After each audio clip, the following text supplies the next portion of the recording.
다 같이 묵상 기도 드림으로 주님께 예배 드리도록 하겠습니다.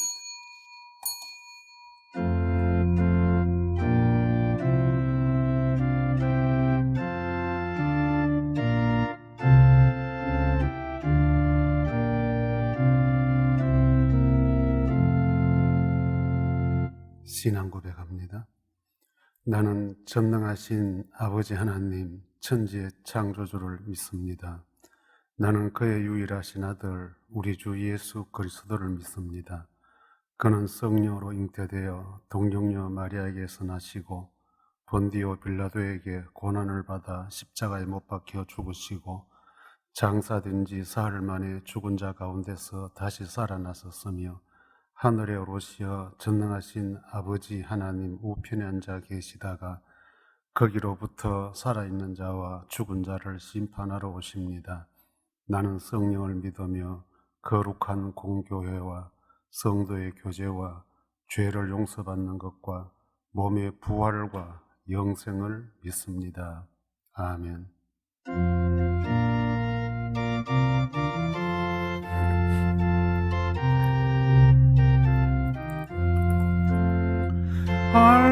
할렐루야 우리 예수 부활 성천하셨네. 세상 사람 찬양하니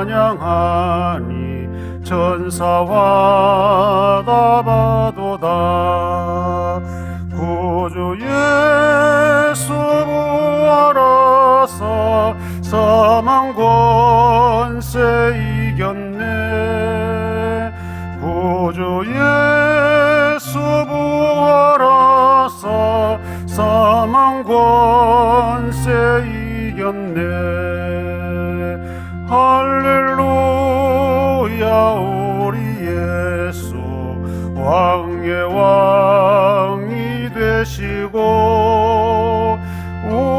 우리들의 중보 되심 성령 증거하시네. 구주 예수 부활하사 참 열매 되셨네.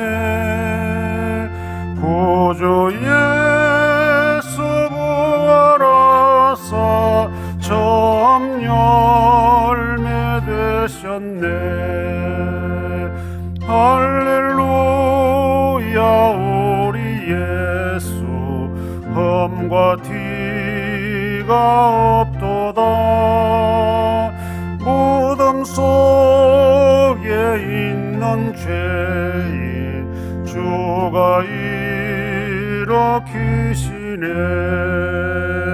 구주 예수 부활하사 영광 주로 오시네.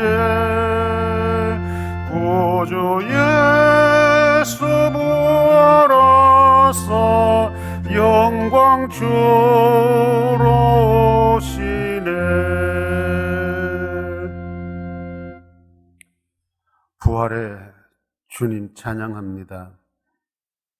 무겁고 어두웠던 고난과 죽음의 시간들은 지나고 죽음을 이기시고 무덤에서 나오신 부활하신 주님을 찬양하오며 부활의 주님을 우리의 구주 예수님으로 보내시고 믿어지게 하신 하나님 아버지께 감사와 찬송을 올립니다. 영광을 받으시옵소서. 여전히 세상은 혼란과 불안과 두려움 속에 휩싸여 있다 할지라도 오늘 우리에게 밝음을 주시고 맑음을 주시며 힘들고 어렵고 불안과 두려움의 밤이 지나고 나면 반드시 부활의 새 아침을 맞이할 수 있다는 소망을 주시니 감사합니다. 비록 우리의 삶의 현장은 힘들고 불안할지라도 부활의 소망을 주신 주님 바라보며 믿음으로 살아가는 믿음의 사람들이 될 수 있도록 인도하여 주시기를 원합니다. 이 시간도 각처에 흩어져 있는 모든 강변 사람들 한마음 한뜻으로 부활의 주님께 영광 돌리는 시간이 되게 하여 주옵소서. 비록 우리의 삶의 거처는 다를지라도 또 우리 각각의 개인들이 느끼는 삶의 불안과 두려움은 다를지라도 부활의 소망을 주시며 부활의 첫 열매가 되신 주님을 바라보는 그 믿음은 하나일진데 예수 그리스도 앞에서 온전한 부활의 소망을 회복하며 주님만으로 인하여 평안을 회복하는 믿음의 시간이 되게 하여 주시기를 원합니다. 오늘도 하나님, 우리 모든 강변 사람들 한 생명 한 생명 주께서 안위하여 주옵소서. 어루만져 주시고 지켜주시며 품어주시기를 원합니다. 한 생명이 천하보다 귀하다고 하셨던 주의 말씀 기억하오니 생명 하나하나 주님 지켜주시고 또 우리 서로 귀한 한 생명 한 지체를 위하여 아낌없는 사랑과 기도하는 마음으로 하나 되는 시간들이 많아지게 하여 주시기를 원합니다. 이렇게 함께 모여 드리지 못하는 예배 시간이 길어질수록 멀어질수록 행여 주님을 향한 우리의 마음이나 또 우리 강변 사람들 서로를 향한 마음들이 멀어지고 또한 두려워질까 염려가 되오니 주님 우리에게 함께 하셔서 하나 된 것을 힘써 지키라 하신 주의 말씀 따라 힘써 지켜갈 줄 아는 믿음 허락하여 주시기를 원합니다. 잠깐 오면 다 지날 터인데 다시 우리 한자리에서 한 마음으로 모여 주님 앞에 예배드릴 때에 하나 된 그 모습 그대로 주님을 찬양하며 우리 서로를 향하여 사랑을 나눌 수 있도록 인도하여 주옵소서. 연약한 강변 사람들 오늘도 주의 장중에 붙드시옵시고 가정을 떠나 객지로 군대로 직장 따라 학업 따라 나가 있는 믿음의 자녀들 가족들 주께서 품어주시고 지켜주시기를 원합니다. 하나님, 오늘도 우리의 이 예배를 받으시고 우리에게 무한한 은혜와 평안으로 풍성하게 채워 주옵소서. 어느 곳에서든지 하나님의 이름을 부르는 모든 주의 백성들의 마음속에 부활의 첫 열매 되신 주님만을 소망하는 믿음이 회복되는 시간 되게 하여 주시기만 원하오며 예수님 이름으로 기도합니다. 아멘.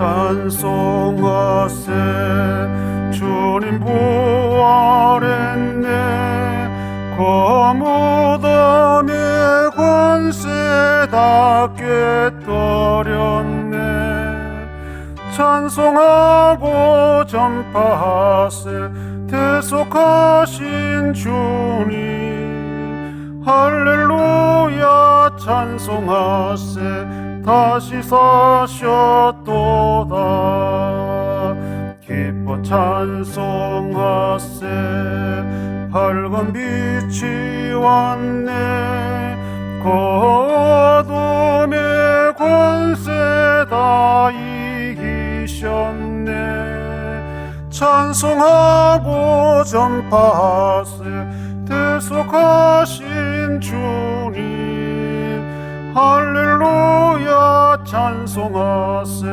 다시 사셨도다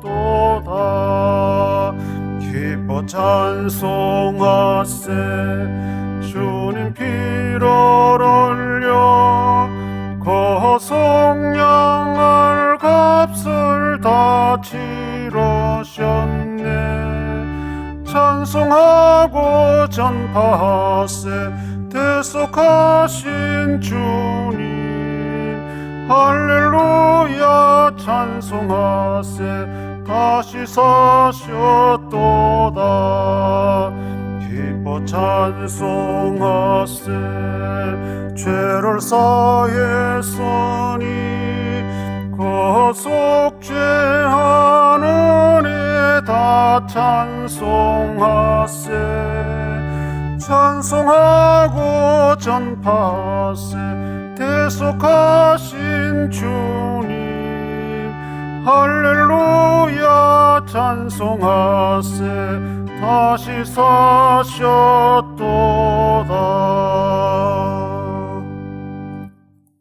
하나님 말씀 누가복음 24장 36절로 43절입니다. 제가 읽어드리겠습니다. 이 말을 할 때에 예수께서 친히 그들 가운데 서서 이르시되 너희에게 평강이 있을지어다 하시니 그들이 놀라고 무서워하여 그 보는 것을 영어로 생각하는지라. 예수께서 이르시되 어찌하여 두려워하며 어찌하여 마음에 의심이 일어나느냐. 내 손과 발을 보고 나인 줄 알라. 또 나를 만져보라. 영은 살과 뼈가 없어되 너희 보는 바와 같이 나는 있느니라. 이 말씀을 하시고 손과 발을 보이시나 그들이 너무 기쁨으로 아직도 믿지 못하고 놀랍게 여길 때에 이르시되 여기 무슨 먹을 것이 있느냐 하시니 이에 구운 생선 한 토막을 드리니 받으사 그 앞에서 잡수시더라. 아멘.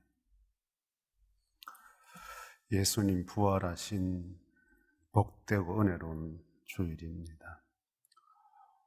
비록 세상은 아직 여전히 불안과 또 두려움 속에 휩싸여 있지만 이런 삶의 모든 상황도 고난과 죽음이 물러간 것처럼 반드시 물러가게 될 것이고 예비된 부활의 밝은 아침 같은 새 아침이 우리에게 또 찾아올 줄 믿습니다. 이런 삶의 과정도 우리 주님의 부활을 통해서 우리는 여러 가지 교훈을 또 배우게 되는 것입니다. 오늘 함께 본 말씀 속에도 힘들고 어렵고 두렵고 불안 속에 있던 제자들의 모습이 등장합니다. 그들에게 주님이 부활하신 몸으로 오셔서 너희에게 평강이 있을지어다 이렇게 인사를 하시면서 제자들에게 모든 어둡고 캄캄한 밤과 함께 불안과 두려움을 떨쳐내어 주시는 모습이 기록이 되어 있습니다. 오늘 부활주일 이 시간에 너희에게 평강이 있을지어다 이 말씀이 저와 여러분들에게 이 불안과 두려움을 뛰어넘는 위로의 말씀, 복된 말씀이 되어지기를 원합니다. 사람이 평생을 살면서 한두 번 정도 이 중대한 기로에 서 볼 때가 있습니다. 그때는 굉장한 결단도 하고 결심도 하면서 다시 한번 시작해봐야지 하는 이런 마음으로 출발을 하는 경우들이 있습니다. 아마 지금까지 살아온 삶이 잘못된 경우도 있어서 그런 결심, 결단할 수도 있지만은 또 어떤 경우는 지금보다 조금 더 성숙된 생산적인 삶을 살기 위해서 무엇인가 변화를 주고 싶어서 스스로 결단하고 결심하면서 현재의 모든 익숙한 삶을 버리고 새롭게 출발하는 그런 경우들도 있습니다. 그런데 이렇게 신중하게 결심하고 결단하고 출발했던 다시 시작해보리라 하고 출발했던 이러한 삶이 이상하게 그렇게 큰 진척이 보이지 않거나 또 성장하는 그런 모습이 보이지 않으면 사람들은 실망하거나 절망하거나 포기하는 그런 상태에 빠지는 경우들이 있습니다. 신앙생활하는 우리들도 그렇습니다. 예수님 앞에서 우리는 자주 이런 결심, 저런 결단 이렇게 해봅니다. 특히 어떤 행사나 또 집회 같은 데 참석하다 보면 내가 이제는 이렇게 살아야지, 이제는 이거 버리고 살아야지, 이거 끊고 살아야지, 포기해야지 하면서 기도하고 그래서 심지어 결단의 밤을 가지면서 아주 굉장한 무엇인가 새롭게 한번 시작해 보겠다는 마음가짐을 가지는 경우들이 있습니다. 특히 한 해가 바뀌는 새해가 되면 우리는 개인적으로, 가정적으로, 교회적으로 굉장한 결심, 결단을 가지고 새해를 출발하는 그런 경우들이 많지 않습니까? 그런데 돌아보면 우리가 결심하고 결단했던 그런 내용들이, 또 삶의 변화들이 정말 얼마나 오랜 시간 지속할 수 있었던가, 얼마나 끈기 있게 꾸준하게 밀고 나아갈 수 있는 힘이 있었던가. 우리말 중에는 작심삼일이라는 말도 있습니다. 그만큼 우리는 어떤 결단이나 결심에 대해서 밀고 나갈 수 있는 힘이 한계가 있다는 것을 의미하는 말입니다. 오늘 이 12제자들도 그랬습니다. 그들이 3년 전만 해도 자신들의 가정도 버리고 가족도 버려놓고 자신들의 일터를 버리고 일을 버리고 예수님과 함께 무슨 큰 일을 한번 도모해 보겠다고 출발했던 사람들입니다.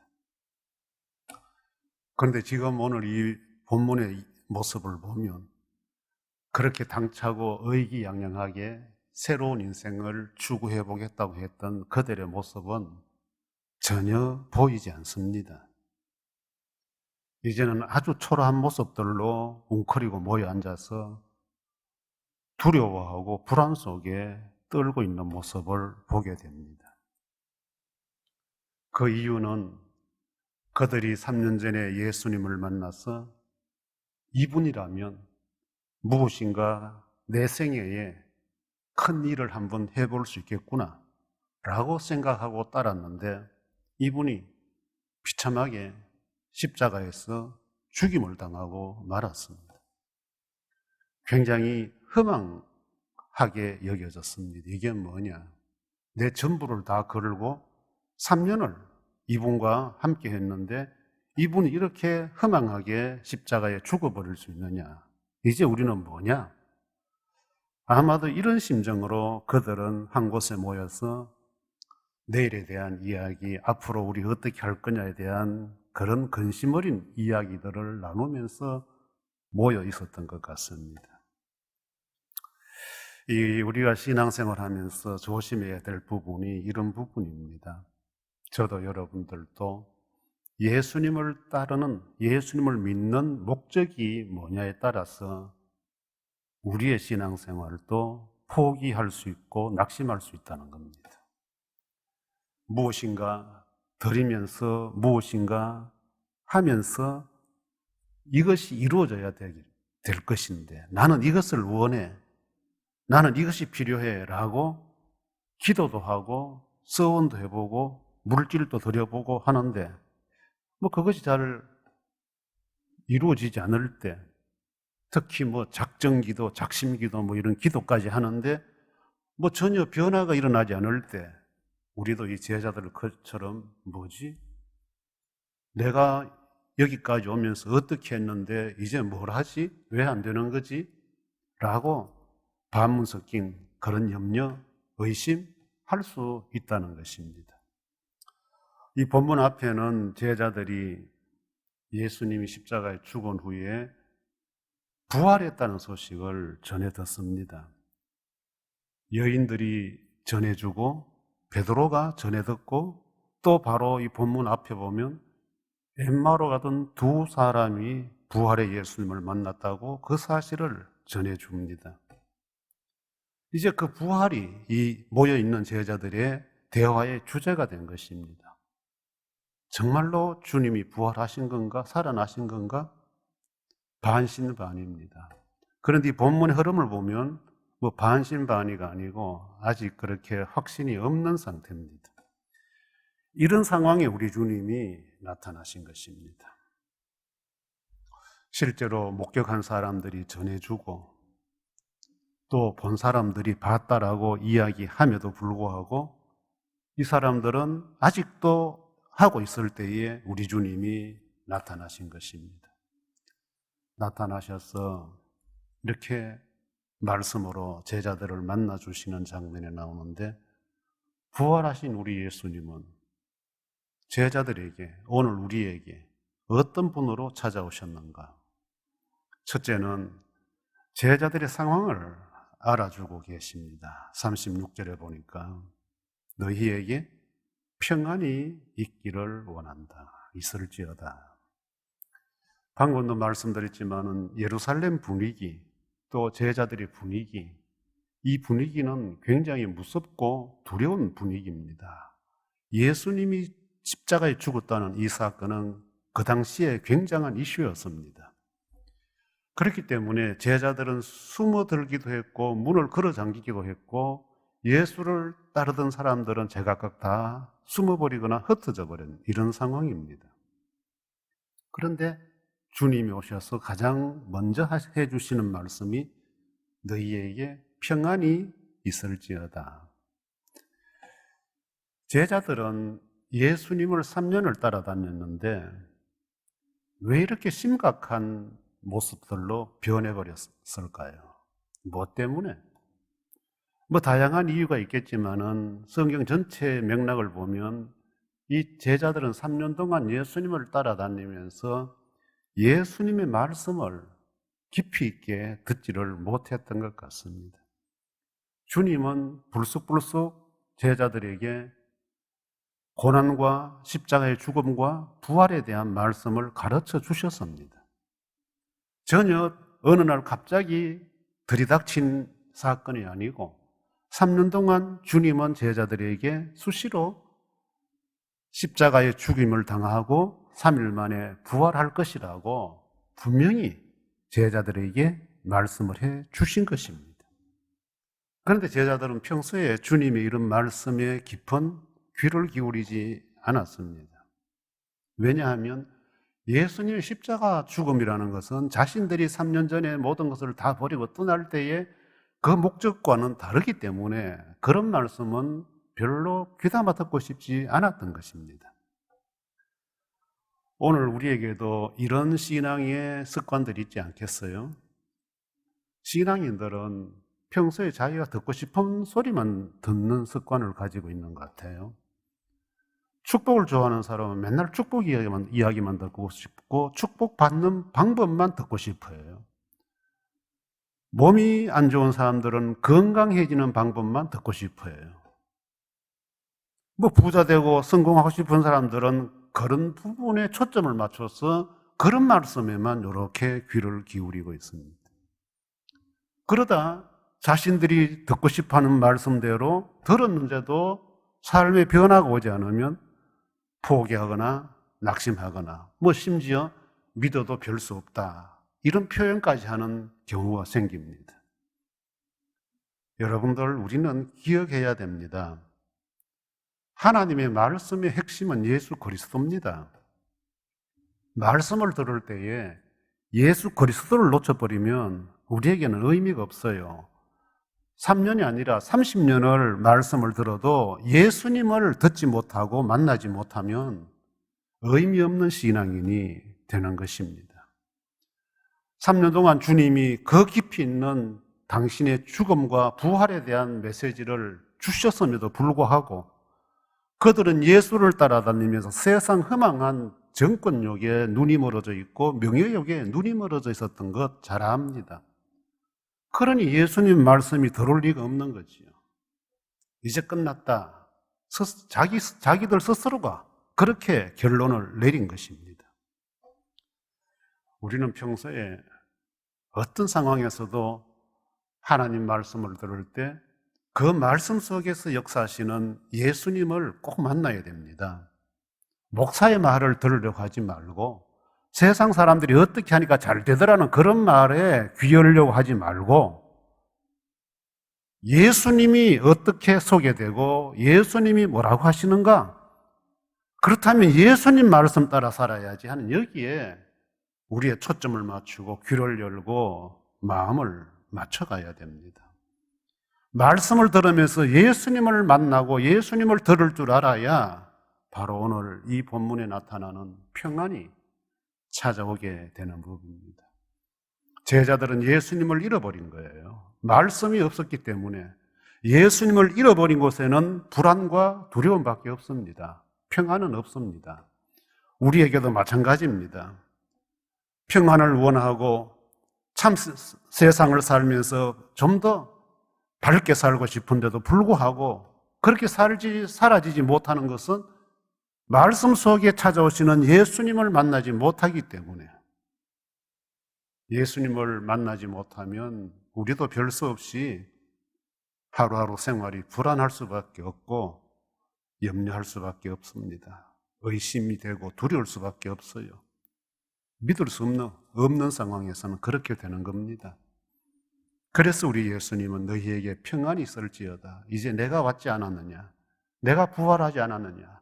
다시 내가 너희와 함께 하지 않느냐? 평안할지어다. 모든 불안과 두려움을 해소시켜 줍니다.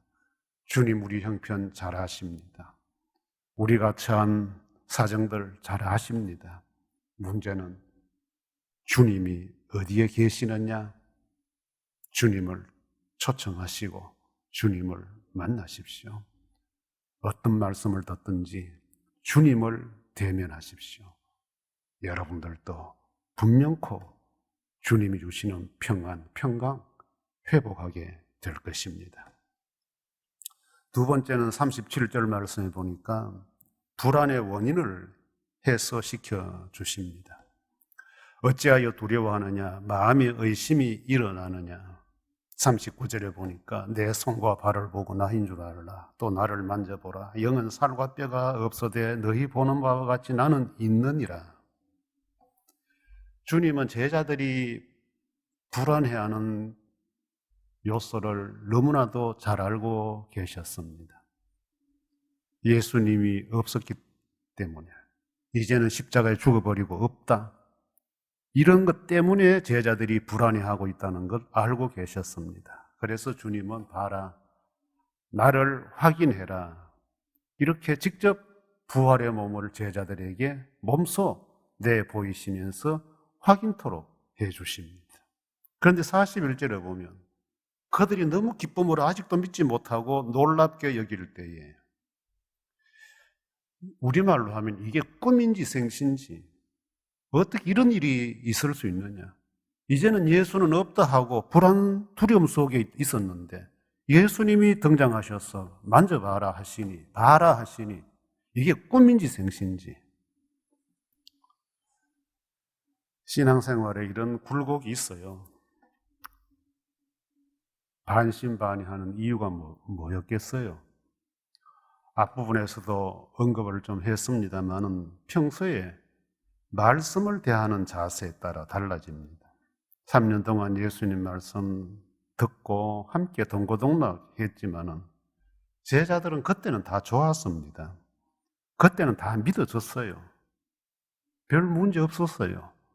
하루하루 주님과 함께 가는 걸음은 기쁘고 좋았어요. 사람들한테 환대받고 가는 곳곳마다 군중들 모여들고 괜찮았어요. 그런데 말씀에 대한 믿음의 문제는 문제를 만나봐야 합니다. 베드로는 예수님 십자가 고난이 찾아오기 전까지만 해도 모두가 다 버리고 도망가도 나는 안 갑니다. 큰 소리 쳤던 인물 아닙니까? 제자들 주님 잡히시던 그 밤에 모두 다 도망갑니다. 숨어버립니다. 베드로는 끝까지 어떻게 해보겠다고 고집을 부려봅니다. 심지어 다른 제자들이 부활하신 예수님 만났다 했을 때 도망갔던 사람은 그 자리에 없었다가 말만 듣고 나는 못 믿겠다. 만져봐야 되겠다. 평소에는 모든 신앙인은 비슷하게 보여요. 어쩜 더 잘나 보일 수도 있어요. 그런데 내 삶에 어떤 계기가 찾아오고 문제가 엄습하고 사건과 사고가 터졌을 때 그때 비로소 우리 진면목이 나타납니다. 신앙의 수준도 나타나고 신앙의 질도 나타납니다. 그전에는 몰라요. 그전에는 평범하고 일상적일 때는 모두가 다 동일한 신앙인들 같이 동일하게 말씀을 믿고 사는 것처럼 보여진 뿐입니다. 교회 안에서도 마찬가지입니다. 평소에 잘해요. 모두가 열심이고 헌신적입니다. 그런데 문제를 만나보십시오. 그 문제를 대하는 신앙인들 각각이 다 다릅니다. 자기 자존심에 문제가 걸리고 이익과 결부되고 자기 직분이나 자리에 문제가 걸리게 되면 생각이 달라지고 말이 달라지고 행동이 달라지는 것이 교회 안에 신앙인들의 모습 허다합니다. 우리는 어떤 경우에라도 일상생활 속에서 하나님 말씀 대할 때에 예수님을 분명코 인격적으로 만나야만 내 삶의 어떤 사건과 사고 앞에서 내 개인적인 문제가 음습할 때라도 변치 않고 주님만을 섬기며 살 수 있는 것입니다. 우리 주님이 불안의 원인을 해소시키면서 제자들에게 두려워하지 마라. 의심에 휩싸이지 마라. 내가 여기 이렇게 살아있지 않냐? 불안을 떨쳐버리고 부활의 주님을 소유하고 사는 신앙인들은 생활 자체가 굉장히 밝게 사라집니다. 왜냐하면 주님은 생명이시고 빛이시기 때문에. 그래서 초대교회 성도들이나 사도들은 그 암울한 예루살렘 시내를 다니면서 외쳤던 것이 부활의 예수님이었습니다. 다른 거 없었어요. 예수가 다시 사셨다. 너희가 십자가에 죽었던 그 예수가 다시 사셨다. 이것이 그들의 메시지의 전부였습니다. 다른 거 없었어요. 부활의 소망을 전하고 부활의 예수를 전하는 그 시대의 사람들의 면면을 살펴보면 얼마나 밝아요? 어두운 구석이 없습니다. 우울하지 않아요. 반대로 우상들이나 이방 종교들을 보십시오. 얼마나 어둡고 우울합니까? 이단과 사이비들을 보십시오. 얼마나 우울하고 어두운 그런 공간 속에서 그들이 찾고자 하는 그 무엇을 찾는다고 헤매고 있지 않습니까? 그리고 부활의 소망을 가지고 부활의 주님을 만난 사람들은 의심하지 않아요. 의심이라는 것은 사람을 한없이 초라하게 추락시킵니다. 생각들을 많이 불러옵니다. 복잡해져요. 사람이 사람을 의심해 보십시오. 얼마나 다양한 생각들이 찾아오고 나가는지 참 사람 초잡하게 만들어요. 안 그랬을까? 안 그랬을까? 그랬겠지. 예수 믿는 신앙인들이 예수님에 대한 확신이 없으면 그런 거예요. 예수를 믿어도 밝지 않아요. 어딘가 모르게 어두워요. 우울해요. 불안이 있고 의심이 있으면 삶은 어쩔 수 없이 위축될 수밖에 없다는 거.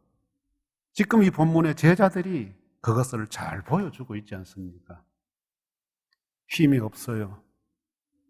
삶에 의지가 없어요. 어떻게 하지? 걱정뿐이에요. 뭐지? 궁금한 것뿐이에요. 우리 주님, 그들의 불안의 원인을 해소시켜 주십니다. 봐라. 내가 여기 있지 않냐? 내가 살아나지 않았느냐? 봐라. 우리 예수님, 분명코 부활하신 생명의 주인이십니다. 우리에게 모든 불안과 두려움, 의심 물리쳐 주시고 영원한 생명의 빛으로 밝음의 삶을 허락하여 주신 분입니다. 비록 우리의 현실 코로나19로 인하여 많이 어두워져 있고 언제 끝날지 모르는 암담함 속에 있을지라도 우리 주님은 부활의 주님으로 오늘 우리에게 오셨습니다. 현실에 너무 우리의 생각과 마음 빼앗기지 마시고 부활의 그 주님으로 인하여 우리의 마음, 우리의 삶을 밝게 만들어 가야 할 것입니다. 그 다음 마지막 세 번째는 다시 일상생활의 시작을 보여주십니다. 42절, 43절에 보면 이에 구운 생선 한 토막을 드리니 받으사 그 앞에서 잡수시더라. 부활하신 주님이 제자들을 찾아오셔서 제자들에게 평안을 주시며 불안의 원인을 해소시켜 주신 후에 그 다음에 하신 일이 식사를 하신 일입니다.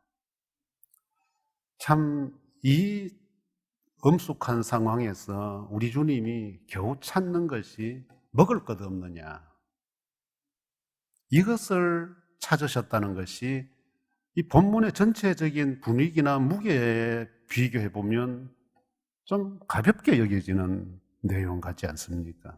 먹을 것이 없나?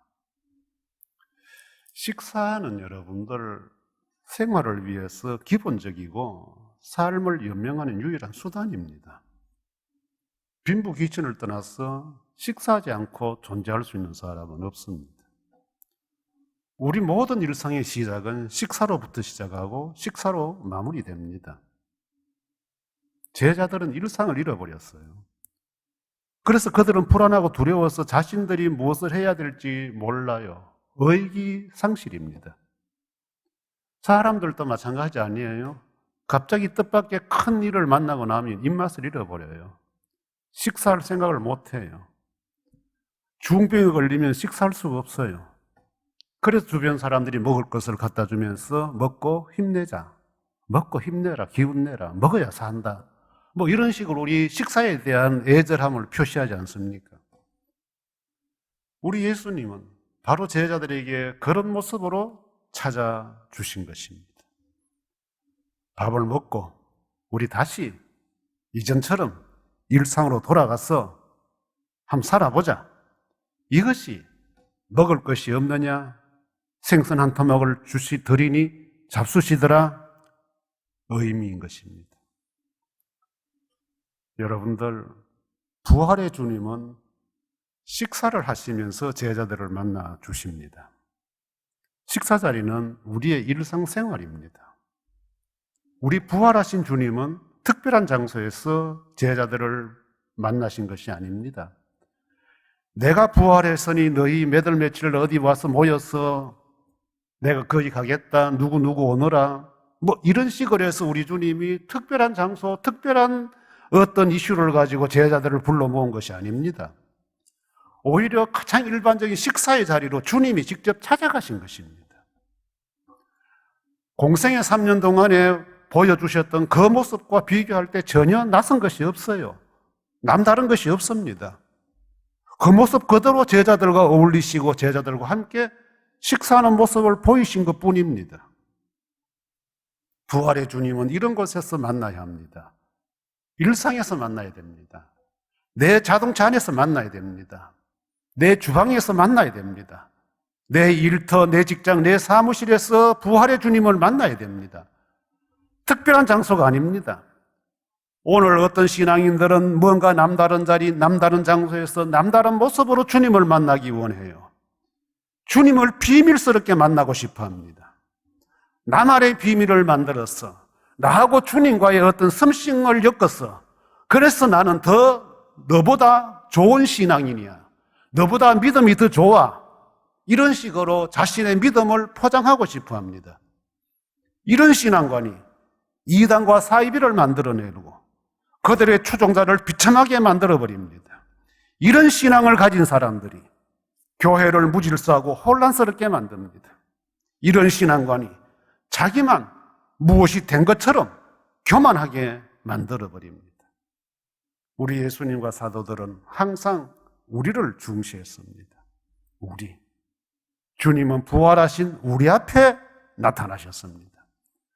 사도 요한은 예수님을 전가할 때에 요한 1서에 보면 우리가 보고 들었던, 우리가 봤던, 우리가 들었던 그분이 우리 앞에 나타나셨다.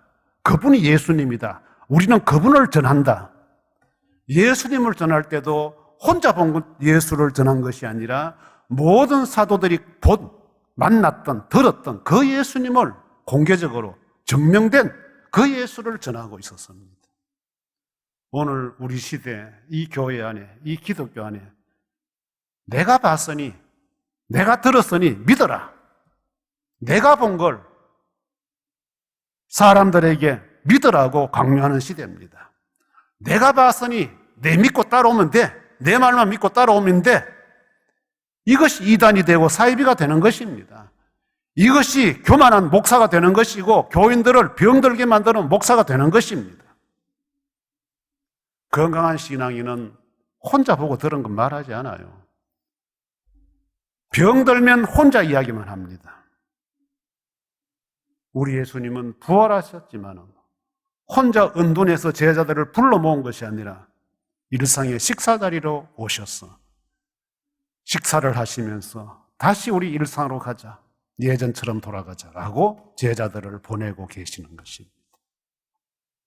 참 재미있는 것은 예수님이 다시 오실 때도 사도 요한은 요한계시록에 예수님의 음성을 듣고 문을 여는 사람과 더불어 우리 주님은 먹고 마시는 식사 자리에 동참하겠다. 그런 표현을 하고 있습니다. 우리 주님 남다른 자리에 계신 것이 아닙니다. 부활의 주님은 바로 저와 여러분 마음속에 계실 뿐만 아니라 여러분 일상생활 속에 식사 자리에도 잠자리에도 그리고 사람들을 만나 차 한잔 나누는 그 자리에도 여러분 일터에도 여전히 부활의 주님은 함께 하십니다. 우리 함께 하자. 함께 살자 하시면서 오신 분이 부활의 주님 우리 주 예수 그리스도입니다. 어렵고 힘든 인생길 여러 가지 변수가 많아서 불안하고 두려움이 많은 현실입니다.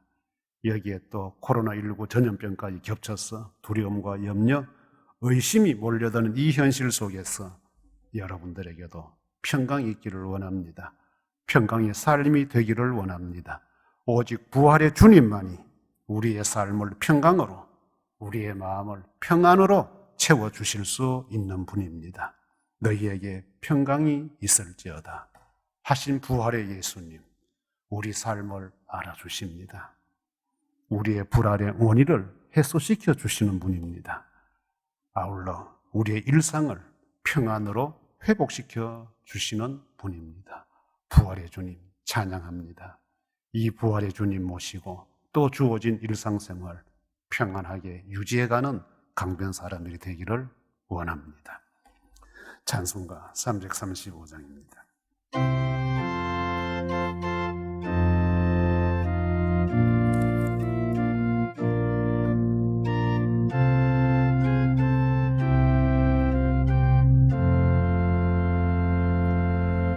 크고 놀라운 평화가 내게인데 이 세상에는 없는 평화 나의 영혼과 몸 주께 드립니다.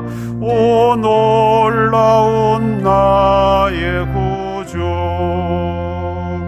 오 놀라운 주 놀라운 주 저 천군과 천사들 경배하네 나 엎드려서 주 경배하리 오 놀라운 구주 예수 나의 일생을 인도해 주옵소서 나의 생각도 주관하사 주의 뜻대로 날 다스리옵소서 오 놀라운 나의 구주 오 놀라운 주 놀라운 주 저 천군과 천사들 경배하네 나 엎드려서 주 경배하리 오 놀라운 구주 예수 나의 모든 것 주님께 드리오니 주여 기쁘게 받으시소서 주시사 주의 나라 위에 성별하옵소서. 오 놀라운 나의 구주,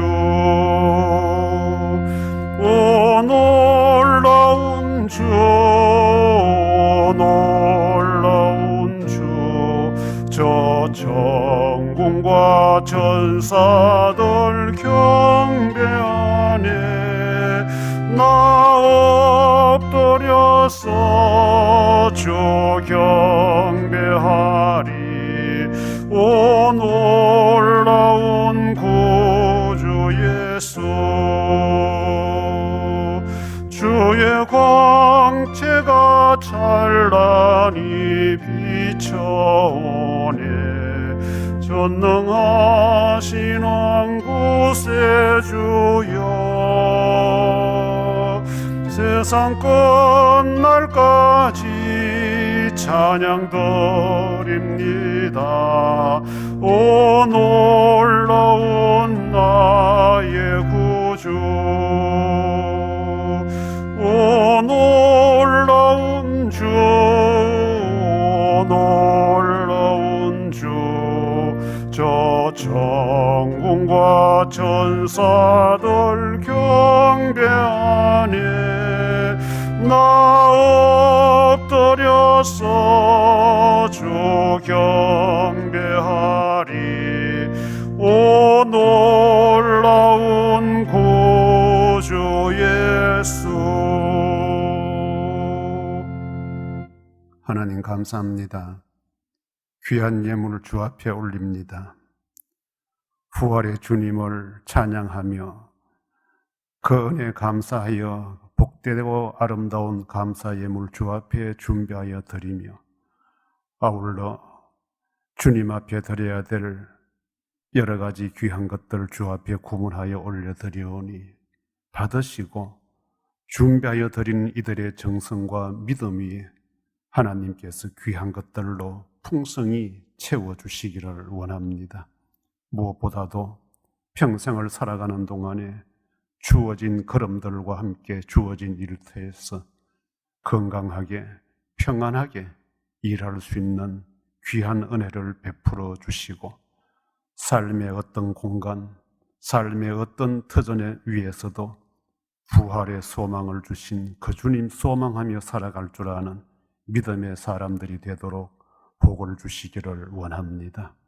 힘쓰고 애써서 땀 흘려 얻은 귀한 물질 주 앞에 드릴 때마다 하늘의 곡간이 차고 넘치게 해주시고, 이 땅 위에 사는 동안에 이들의 가정생활에도 경제적으로 어려움 없도록 도와주시며 자녀 손손에게 복에 복을 더하여 주옵소서. 또 새롭게 시작되는 한 주간 일터들마다 안전하게 지켜주시옵소서. 불안한 현실 속에서 건강도 챙겨주시고 안보하여 주시기를 원합니다. 위태한 것 명쾌하시고 급한 소식들 들려오는 일 생기지 않도록 우리 주님이 보호하여 주시기를 원합니다. 우리에게 일할 수 있는 건강, 일터, 일거리 주신 하나님 감사합니다. 영광 주님 받으시옵소서. 감사하오며 예수님 이름으로 감사 기도합니다. 아멘.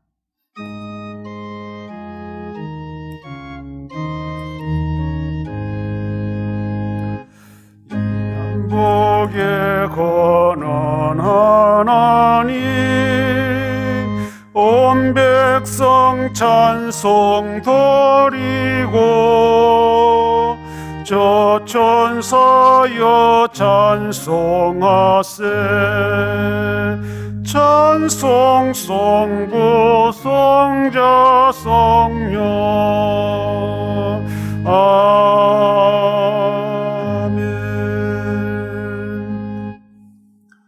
주 예수 그리스도의 은혜와 하나님의 사랑과 성령님의 감동하심과 충만하심이 불안과 두려움과 염려와 의심이 끊임없이 쌓이고 쌓이는 현실 속에서도 부활의 주님만을 마음속에 생활 속에 모시고 평안을 유지하며 살아가기를 원하는 모든 강변 사람들 위해 항상 함께 있을지어다. 아멘.